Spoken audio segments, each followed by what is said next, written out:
Hey guys, this is Kaylin from HydrangeaTreehouse.com.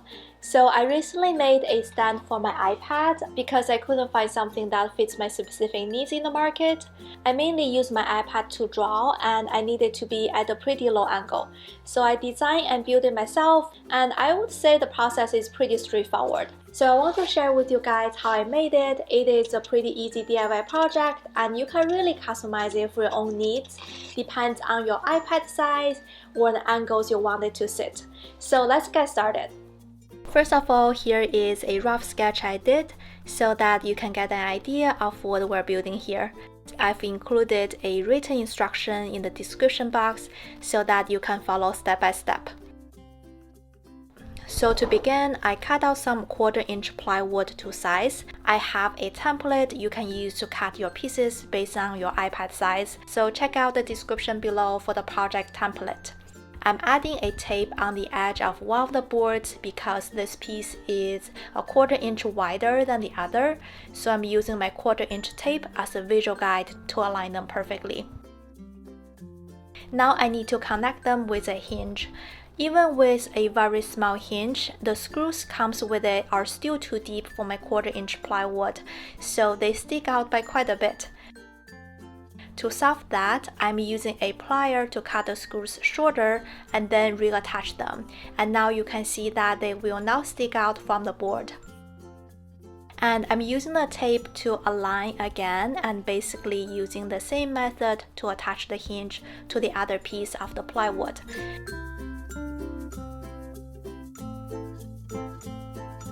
And now I have the big pieces connected. I'm adding a stopper on the top plywood board so that the iPad will not slide off from the stand when it is angled. I used wood glue for this and let it dry according to the package instructions. And now I have the basic shape. I need to add a supporting board to create the angle. I'm using hinges again, but this time I was pretty tired of cutting those tiny screws off, and I ended up using super glues for this job, and it's really quick and easy.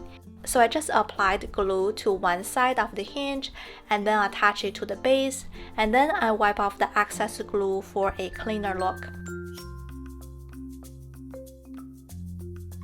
And then I just let it dry and apply it to the other side of the hinge and let it dry as well. Now you can see that the basic shape is done. For the support, I particularly cut it to size to achieve my perfect angle, and for yours it might be different. By the way, I noticed that using one hinge on the top board can wobble a little bit, so I ended up adding 2 more hinges. Next, I want to add some nice touches to give this iPad stand a softer surface and also to prevent my iPad from getting scratched at all. So for the materials, I'm using some felt sheet and cut them to size. And then I use a Mod Podge as the adhesive and stick the felt to the surface where the iPad will be sitting.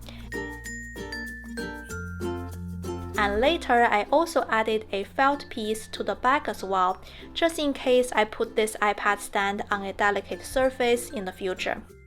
The angle of my iPad stand is fixed, but you can totally make it adjustable. So what you can do is to add some strips of wood to the back or even popsicle sticks and use them as the stopper for the support. This would allow you to achieve more angles without changing the height of the support board. I cannot wait to start using this iPad stand, so I didn't bother to do so, but I might add it in the future with some wood glues and stick those popsicle sticks to the back if I ever want a different angle. So I'm very happy with this DIY project because it's so easy to build and I'm able to use it for iPad drawings at a very comfortable angle.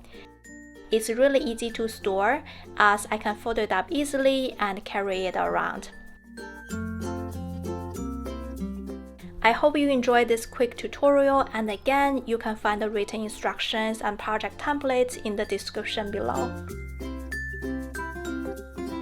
Thanks for watching. If you enjoyed this video, you can subscribe to my channel for more ideas on home decoration and DIYs. See you next time. Bye.